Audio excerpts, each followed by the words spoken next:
It's not hard to see how a full-grown literal Clifford can send wolves running. And that's what I wanted to mention. These are guardian dogs, not attack dogs. They don't want you dead, necessarily. Yeah, no, I'm telling you, these ones are not evil. They have kindness in their eyes, I can tell. I can tell they have kindness in their eyes. But this should be fun. Let's go. Dogs that will send you dog backwards. I think these are dangerous dog breeds, maybe? These are the dogs that would take the leash off and walk. That dog is so big. You. Because a lot of y'all have gotten way too confident. I've said it before, but one way to see how a guy's mind works is to ask him, what's the biggest animal you could beat in a fight? And if okay, gorilla. Easy. Easy. Rat, I solo. House cat, GG. Goose, GG. Medium-sized dog, it's over. Eagle, I got this. Large dog, I got this. Chimpanzee, this is where I draw the line. No universe, you beat a chimp. Okay, it is just no universe. Those things are superhuman.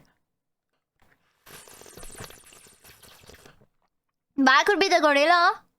Want to see how highly he thinks of himself? Ask him, what's the biggest dog he could take down? Or if there's even one alive that he couldn't. TikTok has taught me a majority of y'all are KOing anything canine. Allegedly. Now, in their defense, there's over 350 breeds of dogs and the average man is bodying most of them. Dogs are built for friendship, some quite literally, and they're descended from a pack hunter who really isn't about the one-on-ones. Plus, dogs have one real way of delivering damage, and unless they have the size to make up for it, most dogs can't go band for band with the average man. The thing about size. Oh god. 3 times pimpy, 4 times babe.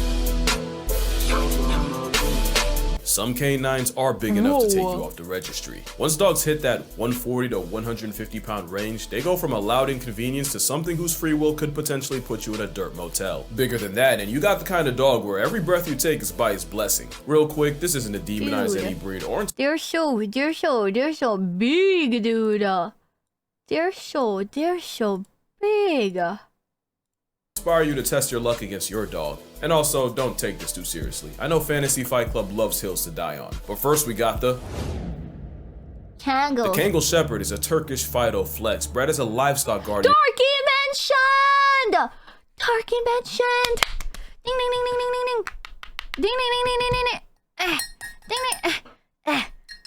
Ding ding.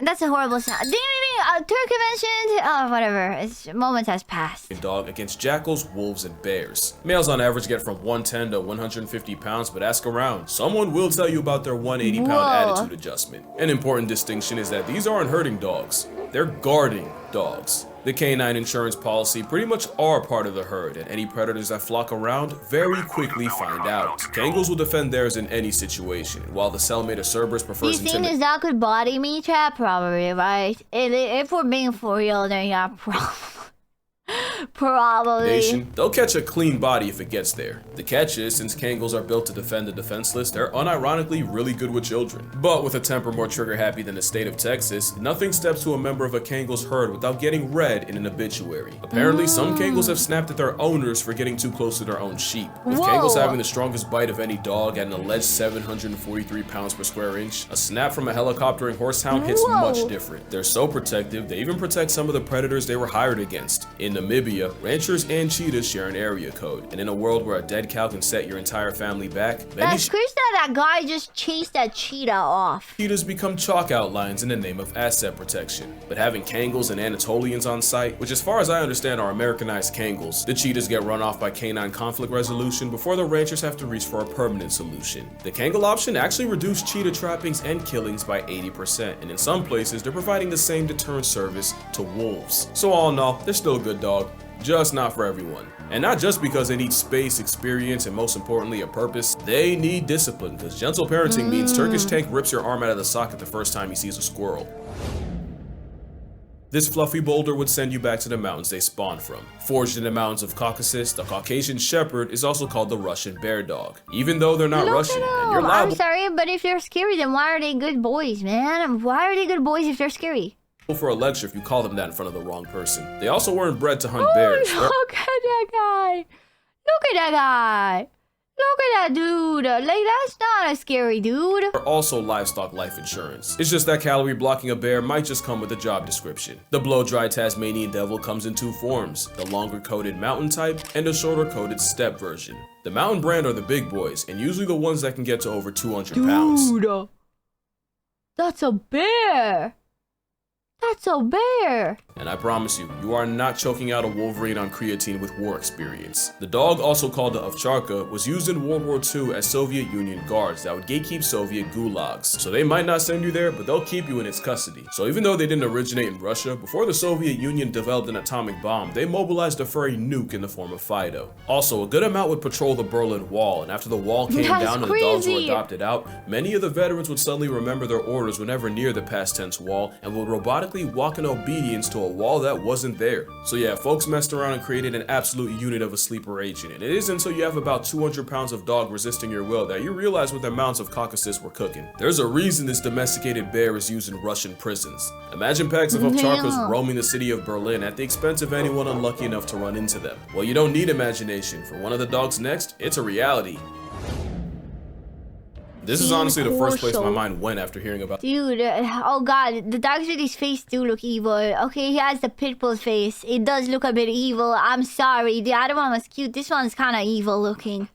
Okay, you know, it's just they have the small eyes with the backwards ears and these super wide hairs. The man versus dog debate. You tell him to sit, he looks at you like this.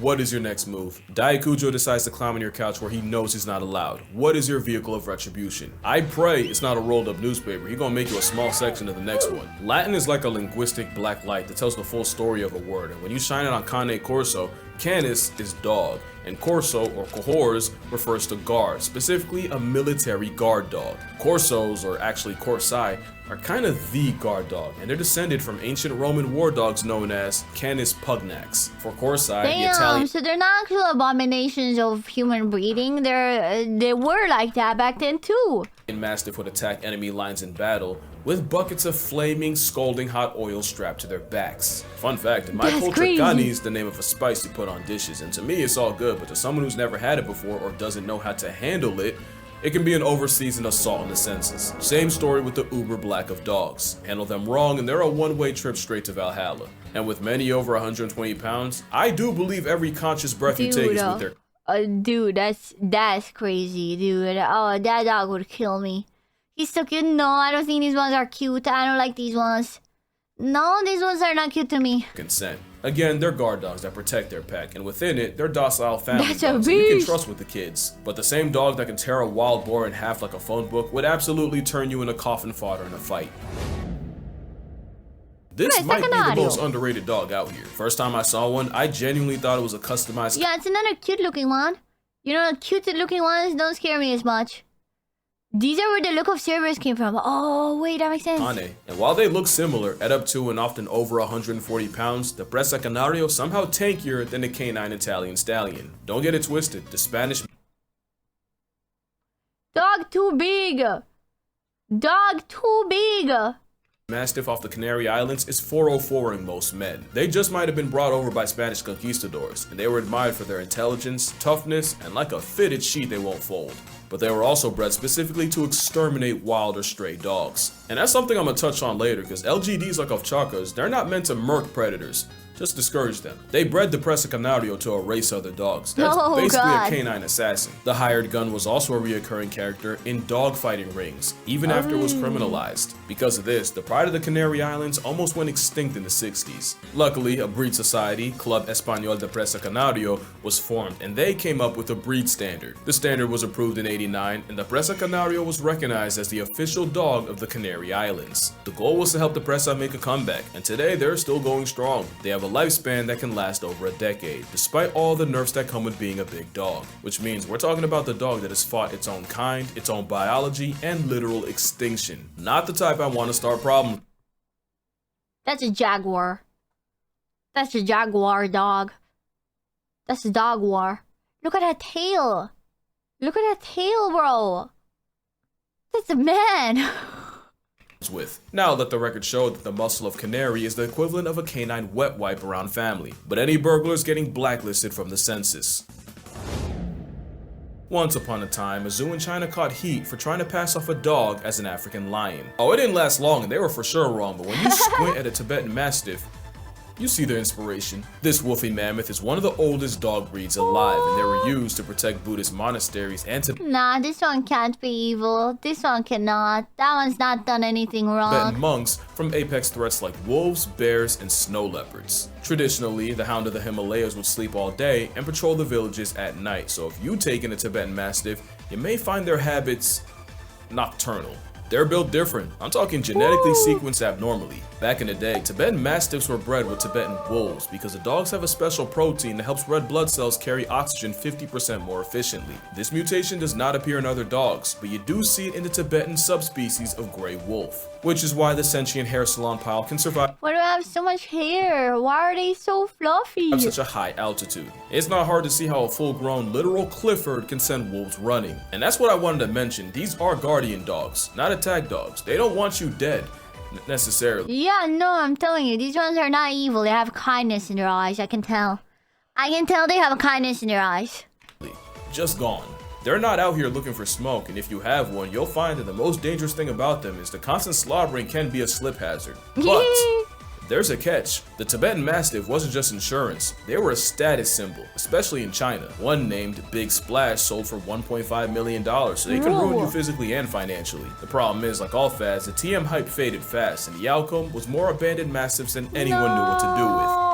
Except the dogs. The Tibetan persuasion started forming feral packs where they've killed they made a gang. They actually started a fucking gang. livestock, hunted native Boerboel sheep, and even attacked ancient enemies like snow leopards, bears, and now even humans. Now we've got thousands of feral Uber dogs roaming the Tibetan plateau, making life air-conditioned hell for snow leopards and putting paws and jaws in any people that happen to cross their paths. It's basically what happened to pigeons in America, but I've never seen a pigeon lil bro a wolf. I don't know what's with all the videos of Tibetan mastiffs and wolves in the same place, but I have not seen one where the dog doesn't completely bully the albeit smaller Asian wolves. And speaking of wolves, at least the wild ones are afraid of humans. We genetically engineered a weapon of mass destruction.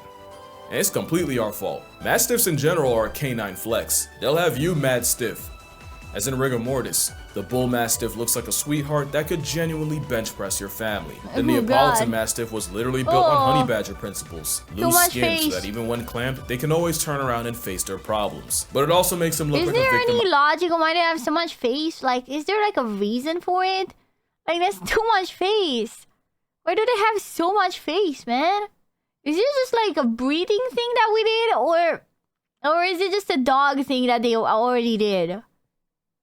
Pizza pie, cheese sliding right off. But we can't forget the English Mastiff, one of the few dogs that could successfully We did that? Oh, of course we did that. maul a wolf. For reference, the beast from Sandlot was an English Mastiff, and the record for the heaviest dog is held by Ika Mazorba, an English Stiffy weighing 343 pounds. And of course, we can't forget my favorite Mastiff, and honestly dog, the Rottweiler. This Rizahon is an easy attitude. That one's not evil. Oh, no, it's not evil. Adjustment for any man that thinks he can whoop any dog. But one dog you would absolutely get worked by is...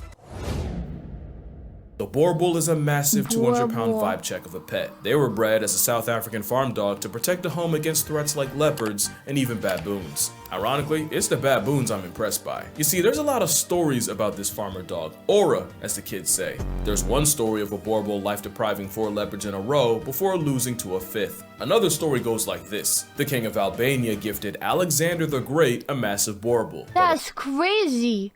These were present for Alexander the Great? When Alex tried to get the dog to hunt, the dog seemingly refused, so Mr. Macedon did the sensible thing and murked the dog for insolence. Until the king said the dog wasn't lazy, just bored, and that these dogs were meant to hunt big game, like elephant big. So apparently they sent a replacement, and this Boerboel won Alexander over after breaking a lion's back and forcing an elephant off a cliff. Do I believe it? Absolutely not, but it helps my narrative if I pretend I do. What is true is the same Boerboel that squares up with big cats and baboons also has the personality of a weighted blanket. He was sitting, he was Unless watching you threaten their TikTok. family, in which case they'll put you in an ashtray. They're basically a guard dog that got promoted and invited out to hunts, which is actually the opposite of...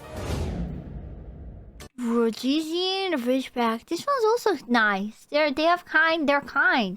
kind people. The Rhodesian Ridgeback might seem like a token pick, but hear me out. They're the inverse of Boerboels. They were so good at hunting, they eventually got promoted to guards. With a max weight of like 120 pounds, the Ridgeback is the lightest dog in this video. They get the nod because they were used to hunt lions, along with the usual suspects like wild pigs and baboons. Those are legit dangerous? Nuh-uh. I should probably explain, when I say hunt lions, I don't mean these dogs are out here giving Simba the belt to butt. There isn't a dog alive that can beat a lion. No dog exists that can 1v1 a bear, and pretty much all would get folded by a full-grown all-American Northwestern wolf. By hunting, really the Rhodesian Ridgebacks would bay the lions, not straight up attack them, but harass them, applying constant pressure until eventually the hunters showed up. The best way I can explain it is these wolves mobbing a black bear and basically escorting him away from their pups hidden in the grass. Rhodesians more so keep the lion in one place, which is arguably just as impressive. It takes a lot of intelligence to pin a predator 5 times your size, and yeah, Ridgebacks are creepily smart. Ask around, some will even say they're human. And that's a level of intelligence I'm not trying to deal with. One thing I do love is a dog that went against literal lions is also mad sensitive. They do not respond well to harshness, and you unironically have to watch how you talk to them because they will take it personally. They're basically gifted teenagers. See how mean you are? See how mean you were to him when he said, "Oh, that dog is evil." Look, don't do that. He's a kind man. They're not for the discipline, so you better keep it positive. Dogo I almost Argentino. forgot to mention the Dogo Argentino. Che, boludo. A mistake that would have been. Basically, a teenager in the 1920s unlocked free will and decided to create the best possible hunter dog. He took traits like the scent tracking That's crazy. An Argentinian teenager made this dog? of a pointer, the height of a Great Dane, the Pyrenean Mastiff's calm temperament, and the boxer's overall athleticism, and crossbred them with the now extinct Cordoba fighting dog. Eventually, he created an Argentinian Mastiff, and to prove its strength, he pitted his dog against a wild boar and a mountain lion, gladiator style. Only the dog made it out. And I wouldn't even believe. That's crazy. Have you noticed that the most evil ones have like front-facing predator eyes, even more so? Believe that if it wasn't for the story of Morocho, the Dogo Argentino, allegedly killing a puma to save his 2 human girls. Whoa. Allegedly, because I'm not entirely sure it's true. I still can't see one soloing a healthy mountain lion, but the narrative has been set.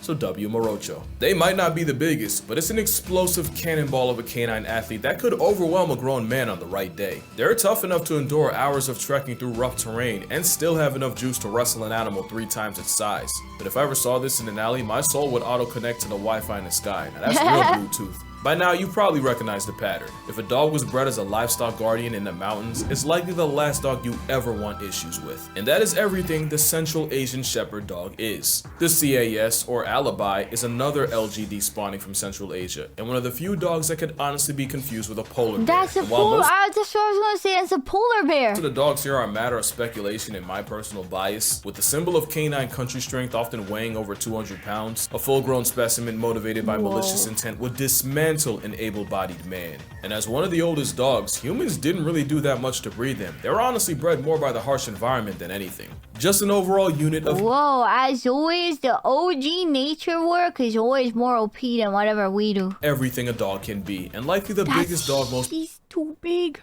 He's too big. people have never heard of. Again, this isn't to demonize any breed in particular. I just figured the man versus dog thing gave me an excuse to talk about him, and I don't think I ever did make a dog video, so, 2 birds, 1 stone and stuff. And if you're a man who thinks they can solo everything on this list, you got it. Don't take it too serious, although I haven't made an animal versus animal video in a minute.